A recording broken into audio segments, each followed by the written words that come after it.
സാരംഗി സ്പീക്സിൽ ഇന്ന് നമ്മൾ സംസാരിക്കാൻ പോകുന്നത് അതിസുന്ദരിയായ ഒരു യുവതിയെ പറ്റിയാണ്. പക്ഷേ ഒരു സുന്ദരിയായിട്ടല്ല, പകരം ഒരു ഭീകര ജീവിയായിട്ടാണ് ഗ്രീക്ക് ഇതിഹാസങ്ങൾ അറിയുന്ന മിക്കവരും പേർക്കും അവളെ അറിയുക. ആരാണെന്നോ ഇന്നത്തെ നായിക? മെഡൂസ. മെഡൂസയുടെ സങ്കടകരമായ കഥയിലേക്ക് എല്ലാവർക്കും സ്വാഗതം. ആരാണ് മെഡൂസ? മെഡൂസയുടെ മാതാപിതാക്കൾ ആരൊക്കെയാ? ഫോർസിസ് എന്നും സിറ്റോ എന്നുമാണ് മെഡൂസയുടെ മാതാപിതാക്കളുടെ പേര്. ആരാണ് ഈ ഫോർസിസ്, സിറ്റോ? നമ്മൾ മുൻപ് പറഞ്ഞ കഥകളൊന്നും ഈ പേരുകൾ കേട്ടിട്ടില്ലല്ലോ അല്ലേ? അതിന് നമുക്ക് ആദ്യം ഈ പ്രൈമോഡിയൽ ഗോഡ്സ് ഉണ്ടായ സമയത്തേക്ക് പോകണം. ഗയ, ടാർട്ടറസ്, യുറാനസ്, പോണ്ടസ്, അങ്ങനെ കുറേ പ്രൈമോഡിയൽ ഗോഡ്സ് ഉണ്ടായ കഥ നമ്മൾ പറഞ്ഞില്ലേ കാവോസിൽ നിന്ന്. അതിൽ ഗയയ്ക്ക് പോണ്ടസിൽ നിന്നുണ്ടായ കുട്ടിയാണ് ഫോർസിസ്. അത്തരം കുറേ നദീദേവന്മാരിൽ ഒരാളാണ് ഫോർസിസ് എന്ന് പറയുന്നത്. ഫോർസിസിന്റെ ഭാര്യയാണ് സിറ്റോ. ഇവർക്കുണ്ടായ കുട്ടികളാണ് മെഡൂസ, മെഡൂസയുടെ സഹോദരിമാര് 3 പേര്. അവരൊരുമിച്ച് ചേർന്ന് ഗോർഗോൺസ് എന്നറിയപ്പെടുന്നത്. ഇത് കൂടാതെ മറ്റു പല ഭീകര രൂപികൾക്കും ഇവർ മാതാപിതാക്കളായിട്ടുണ്ട്. എക്കിഡ്ന, ലേഡൻ, ഇങ്ങനെ നമ്മൾ ഇനിയുള്ള കഥകളിൽ പലപ്പോഴും കാണാൻ പോകുന്നതും അല്ലെങ്കിൽ മുമ്പ് കണ്ടിരിക്കുന്നതുമായ ഒരുപാട് മോൺസ്റ്റേഴ്സിന്റെ മാതാപിതാക്കളാണ് ഫോർസിസും സിറ്റോയും. പലപ്പോഴും നമ്മൾ പറഞ്ഞിട്ടുണ്ട് ഗ്രീക്ക് മിത്തോളജി എന്ന് പറയുന്നത് പല പല വെർഷനുകൾ കൂട്ടിച്ചേർത്തുണ്ടാക്കിയിട്ടുള്ളതാണെന്ന്. അപ്പോൾ ഒരു വെർഷനിൽ കാണുന്ന പോലെ ആയിരിക്കത്തില്ല മറ്റൊരു വെർഷനിൽ മറ്റൊരു ഓതർ കഥ പറഞ്ഞിട്ടുണ്ടാവുക.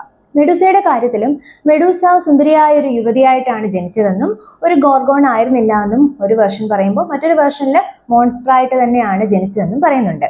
നമ്മൾ ഒരു കഥയുടെ രൂപത്തിലാണ് മിത്തോളജിയെ എല്ലാം കണക്കാക്കുന്നത്. അതുകൊണ്ട് തന്നെ നമുക്ക് കുറച്ചും കൂടി ഒരു അക്സെപ്റ്റബിൾ ആയിട്ടുള്ള വെർഷൻ, അതായത് ദേവന്മാരുടെ ആ ഒരു ക്രൂരത അല്ലെങ്കിൽ ദേവന്മാരുടെ അപ്രമാദിത്വം കാണിക്കുന്നതാണ് ഈ കഥകളൊക്കെ. അതുകൊണ്ട് തന്നെ മെഡൂസയെ നമുക്ക് സുന്ദരിയായ ഒരു യുവതിയായി തന്നെ കണക്കാക്കാം ജനിച്ചപ്പോൾ തന്നെ. ഗ്രീക്ക് കഥകളിൽ ഗോഗോൺ സിസ്റ്റേഴ്സ് എന്നറിയപ്പെടുന്നത് 3 പേരാണ്: സ്തെനോ, യൂറിയൽ, പിന്നെ മെഡൂസ. ഈ കൂട്ടത്തിൽ ഏറ്റവും ഇളയവളാണ് മെഡൂസ. അതുമാത്രമല്ല മറ്റു 2 പേരെ അപേക്ഷിച്ചിട്ട് കൂട്ടത്തിൽ മോർട്ടൽ എന്ന് പറയുന്നത് മെഡൂസയാണ്. മരണമുണ്ട്. മറ്റു 2 പേരും ഇമോർട്ടൽസ് ആണ്. അഥീനയുടെ ക്ഷേത്രത്തിലെ പൂജാരിണിയായിരുന്ന മെഡൂസ എങ്ങനെയാണ് ഒരു ഭീകര രൂപയായി മാറിയത്? അതിനും കാരണക്കാരി അഥീന തന്നെയാണ്. എഥീനയോ പൊസൈഡോണോ? ഈ കഥ നമ്മൾ പൊസൈഡോണിനെ പറ്റി പറഞ്ഞപ്പോഴും എഥീനെ പറ്റി പറഞ്ഞപ്പോഴും സൂചിപ്പിച്ചിട്ടുണ്ട്. പക്ഷേ നമ്മൾ മെഡൂസയെ പറ്റി പറയുന്നത് കൊണ്ട് ഒന്നും കൂടി പറയാം ആ കഥ. സമുദ്രദേവനായ പൊസൈഡോണിന്, സ്യൂസിന്റെയും ഹേഡിസിന്റെയും ഒക്കെ സഹോദരനായ പൊസൈഡോണിന് മെഡൂസയോട് പ്രണയം തോന്നി. മെഡൂസയും പൊസൈഡോണും സ്നേഹത്തിലാവുകയും ഇവർ അഥീനയുടെ ക്ഷേത്രത്തിൽ വെച്ച് ശാരീരിക ബന്ധത്തിൽ ഏർപ്പെടുകയും മെഡൂസ ഗർഭിണിയാവുകയും ചെയ്തു. നമുക്കറിയാം 3 വെർജിൻ ഗോഡസസ് ഓഫ് ഗ്രീക്ക് മിത്തോളജിയിൽ പെടുന്ന ആളാണ് അഥീന. അഥീനയുടെ പൂജാരിണികളും അങ്ങനെ തന്നെ ആയിരിക്കണമെന്ന് അഥീനയ്ക്ക് വാശിയുണ്ട്. അപ്പോൾ മെഡൂസ ഗർഭിണിയായെന്ന് അറിഞ്ഞപ്പോഴേക്കും അഥീനയ്ക്ക് ദേഷ്യമായി.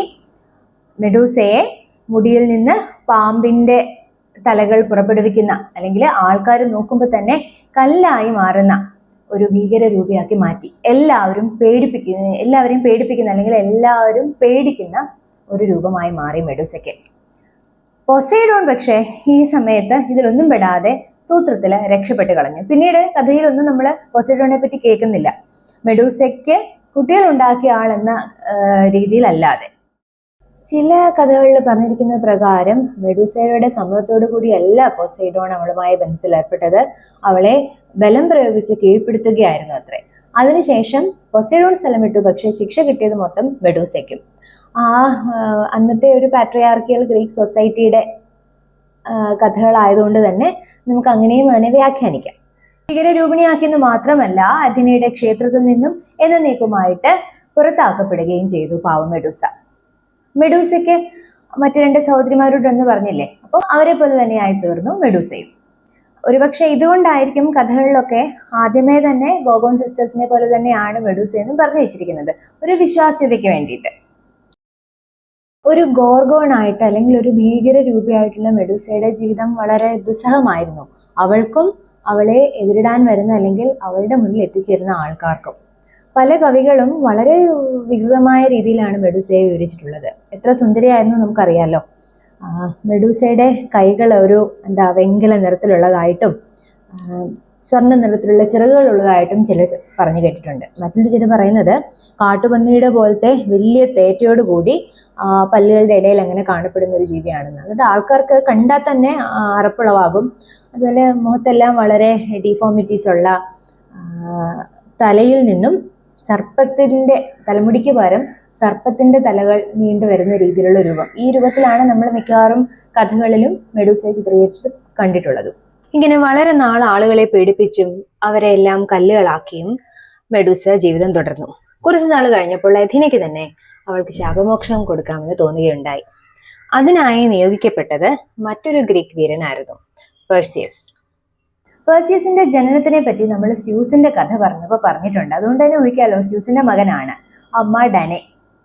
പെർസിയസ് ഉണ്ടായ കഥ, പെർസിയസിന്റെ ജീവിത വിശേഷങ്ങൾ, ഇതൊക്കെ നമ്മൾ വിശദമായിട്ട് പെർസിയസിനെയും അദ്ദേഹത്തിന്റെ വീരസാഹസിക കൃത്യങ്ങളെയും പറ്റി പറയുമ്പോൾ പറയാം.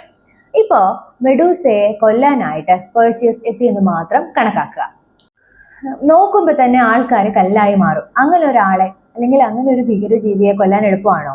പക്ഷെ പെർസിയസിന് ദൈവങ്ങളുടെ ഭാഗത്ത് നിന്ന് ഒരുപാട് സഹായം ഉണ്ടായിട്ടുണ്ടായിരുന്നു. അഥീന ഒരു ഷീൽഡ് കൊടുത്തു, അല്ലെങ്കിൽ ഒരു കണ്ണാടി. ആ കണ്ണാടിയിൽ നോക്കിയാണ് മെഡൂസയെ പെർസിയസ് ചെയ്തിട്ടത്. അതുകൊണ്ട് തന്നെ മെഡൂസയുടെ മുഖത്തേക്ക് ഡയറക്റ്റ് നോക്കണ്ട, പകരം കണ്ണാടി നോക്കിയാൽ മതി. അതുകൊണ്ട് തന്നെ പെർസിയസ് കല്ലായി മാറുകയില്ല. മെഡൂസയെ പോലെ ഒരു ഭീകരരൂപിണിയെ വധിക്കാൻ കട്ടിയുള്ള, ശക്തിയുള്ള ഒരു ആയുധം കൂടി ദൈവങ്ങൾ കൊടുത്തിരുന്നു. ഇനി മെഡൂസയെ മാത്രമേ കൊല്ലാൻ പറ്റുള്ളൂ, മെഡൂസയുടെ സഹോദരിമാരെ കൊല്ലാൻ പറ്റില്ല. അവര് വെച്ചേക്കോ മെഡൂസയെ നശിപ്പിച്ച ആളിനെ? അവരിൽ നിന്ന് രക്ഷപ്പെടാൻ, അതായത് ഈ കൃത്യം കഴിഞ്ഞ ഉടനെ അവിടെ നിന്ന് രക്ഷപ്പെടാൻ പെർസിയസിന് ഹെർമിസിന്റെ വക ബൂട്ട്സും കിട്ടിയിട്ടുണ്ട്, പറന്നു പോകാൻ വേണ്ടിയിട്ട്. നമുക്ക് ഓർമ്മയില്ലേ, ചിറകുള്ള ബൂട്ട്സുള്ള ഒരേ ഒരു ദേവനാണ് ഹെർമിസ്. അങ്ങനെ ഉറങ്ങിക്കിടന്ന മെഡൂസയെ പെർസിയസ് വധിച്ചു. അവളുടെ തല ഒരു സഞ്ചിയിലാക്കി അവിടെ നിന്നും വളരെ പെട്ടെന്ന് തന്നെ രക്ഷപ്പെട്ട് കളഞ്ഞു. മെഡൂസയെ മരണത്തിന് കാരണക്കാരിയാക്കിയത് എഥീനയാണ്. അതായത് മെഡൂസയുടെ ഈ കഷ്ടപ്പാടിൽ നിന്ന് രക്ഷപ്പെട്ടോട്ടെ എന്ന് കരുതിയിട്ട്. എന്നിട്ട് മെഡൂസയുടെ മുഖം എഥീനയുടെ ഏജിസ് എന്ന് പറയും. നമുക്ക് വേണമെങ്കിൽ ഒരു പടച്ചട്ടയെന്നോ പരിചയെന്നോ അല്ലെങ്കിൽ ഒരു മേലുറാൻ നമുക്ക് വേണമെങ്കിൽ പറയാം, ഒരു ബ്രസ്റ്റ് പ്ലേറ്റ് പോലെ. സ്യൂസും എഥീനയുമാണ് ഈ ഗ്രീക്ക് ദൈവങ്ങളിൽ ഏജിസ് ഹോൾഡേഴ്സ് ആയിട്ട് അറിയപ്പെടുന്നത്. ചിലപ്പോൾ അത് സ്യൂസിന്റെ മേത്ത് കാണാം, ചിലപ്പോൾ അത് എഥീനയുടെ മേത്തും കാണാം. എഥീനയുടെ ആ ഏജിസിൽ മെഡൂസയുടെ മുഖം എന്നേക്കുമായി പതിച്ചു വെച്ചു. മെഡൂസ എന്ന് പറയുന്നത് അഥീനയ്ക്ക് പ്രിയപ്പെട്ടവളായിരുന്നു, തിരിച്ചും അങ്ങനെ തന്നെയായിരുന്നു. പക്ഷേ ദേഷ്യം മൂലമോ പൊസൈഡോൺ കാണിച്ച ആ നീചകൃത്യം മൂലമോ എഥീനയ്ക്ക് വെറുക്കപ്പെട്ടവളായി തീർന്നു. അതിനൊരു പ്രായശ്ചിത്തം എന്ന വണ്ണം തൻ്റെ ശരീരത്തോട് ചേർത്ത് വെച്ചു മെഡൂസയെ. ഇനി അനുബന്ധമായിട്ട് വേറൊരു കഥയും കൂടെ പറയുന്നുണ്ട്. ഗോർഗോൺ സിസ്റ്റേഴ്സ് മറ്റു രണ്ടുപേരുണ്ടല്ലോ, സ്തെനോസും യൂറിയലും. അവര് ഈ ശബ്ദവും ബഹളവും ഒക്കെ കേട്ട് എഴുന്നേറ്റിട്ട് വലിയ വായിൽ നിലവിളിച്ചത്രേ മെഡൂസയുടെ അവസ്ഥ കണ്ടിട്ട്. ആ നിലവിളി ശബ്ദം എന്ന് പറയുന്നത് ഒരു തരത്തിലും സഹിക്കാൻ പറ്റുന്നതായിരുന്നില്ല. ആ നിലവിളി ശബ്ദം അല്ലെങ്കിൽ ആ ദീനരോധനമാണ് ഔലോസ് എന്ന പേരിൽ താൻ കണ്ടുപിടിച്ച സംഗീത ഉപകരണത്തിലേക്ക് എഥീന പകർന്നു കൊടുത്തത് അത്രേ. ഔലോസിന്റെ കഥയും ഔലോസ് വായിച്ചിട്ട് കഷ്ടത്തിലായ ഒരാളുടെ കഥയൊക്കെ നമ്മൾ അപ്പോളെ പറ്റി പറഞ്ഞപ്പോൾ പറഞ്ഞിരുന്നു, ഓർക്കുന്നുണ്ടോ? എഥീനയുടെ ശാപമേറ്റ സമയത്ത് മെഡൂസ ഗർഭിണിയായിരുന്നു, നമ്മൾ പറയുന്നില്ലേ? പക്ഷെ അവൾ പ്രസവിച്ചിട്ടുണ്ടായിരുന്നില്ല. ഗർഭിണിയായ ഭീകരരൂപിണിയെയാണ് പെർസിയസ് വധിച്ചത്. ആ വധം നടന്ന സമയത്ത് തന്നെ മെഡൂസയുടെ ശരീരത്തിൽ നിന്നും അവളുടെ കുട്ടികൾ പുറത്തു വന്നു. പെഗാസസ് എന്നു പേരുള്ള പറക്കുന്ന കുതിര, ക്രിസയോർ എന്ന് പറയുന്ന ബലവാനായ ഒരു ദേവൻ, ഇവർ രണ്ടുമാണ് മെഡൂസയുടെയും പൊസൈഡോണിന്റെയും മക്കളായിട്ട് ഗ്രീക്ക് ഇതിഹാസങ്ങളിൽ അറിയപ്പെടുന്നത്. മെഡൂസയെ പറ്റിയുള്ള കഥകൾ പ്രധാനമായിട്ടും 3 ഗ്രീക്ക് കൃതികളിൽ നിന്നാണ് നമുക്ക് കിട്ടിയിട്ടുള്ളത്. ഹെസിയദിന്റെ തിയോഗണി, അതിൽ ഒരുപാട് ദേവന്മാരെ പറ്റി പറഞ്ഞ കൂട്ടത്തില് മെഡൂസയുടെ കഥയും ഹെസിയദ് പറഞ്ഞിട്ടുണ്ട്. പിന്നെ പ്രധാനമായിട്ടും ഓവിഡിന്റെ മെറ്റമോഫോസിസിലും മോഡേൺ വേർഷനിലുള്ള മെഡൂസയുടെ കഥകൾ ഓവിഡ് ആഖ്യാനം ചെയ്തിട്ടുണ്ട്. ഇപ്പോൾ ഈ മോഡേൺ ലോകത്ത് മെഡൂസയുടെ കഥകളിൽ കൂട്ടിച്ചേർക്കപ്പെട്ടതെല്ലാം അപ്പോളോഡോറസിന്റെ ബിബ്ലിയോതെക്കിയിൽ നിന്ന് കിട്ടിയിട്ടുള്ളതാണ്. അത്തരം കഥകളാണ് ഇപ്പോൾ ഈ ഓലോസിന്റെ കഥയാണെങ്കിലും അതേപോലെ മരണശേഷം മെഡൂസയുടെ ശരീരത്തിന് എന്ത് സംഭവിച്ചു മുതലായ കാര്യങ്ങളൊക്കെ അപ്പോളോഡോറസ് പറഞ്ഞു വെച്ചിട്ടാണ് നമുക്ക് കിട്ടിയിട്ടുള്ളത്. മുൻപ് പറഞ്ഞ പല വീഡിയോകളിലും നമ്മൾ അവരുടെ കഥ പിന്നീട് പറയാം, അവരുടെ കഥ സ്വന്തമായിട്ട് പറയാം, ഇങ്ങനെ പറഞ്ഞു വെച്ചിട്ടാണ് പല പല കഥകളും നിർത്തിയിട്ടുള്ളത്. അതുകൊണ്ട് തന്നെയാണ് ഒളിമ്പ്യൻ ദൈവങ്ങളെ പരിചയപ്പെടുത്തിയതിനു ശേഷം ബാക്കി ഗ്രീക്ക് കഥകൾ പരിചയപ്പെടുത്തുമ്പം ആദ്യം മെഡൂസയുടെ കഥ തന്നെ പറയാമെന്ന് വിചാരിച്ചു. നമുക്ക് ഗ്രീക്ക് ഇതിഹാസങ്ങളെ പറ്റിയും കഥകളെ പറ്റിയും കൂടുതലും അറിവ് കിട്ടുന്നത് ഈ മൺപാത്രങ്ങളിൽ നിന്നൊക്കെയാണ് ഉത്ഖനനം ചെയ്തെടുക്കുന്നത്. പോർട്രേറ്റ്സിൽ, അതുപോലെ ഒരുപാട് പെയിന്റിങ്സ്, സാഹിത്യകൃതികളിലൊക്കെ മെഡൂസ ഒരു താരമാണ്.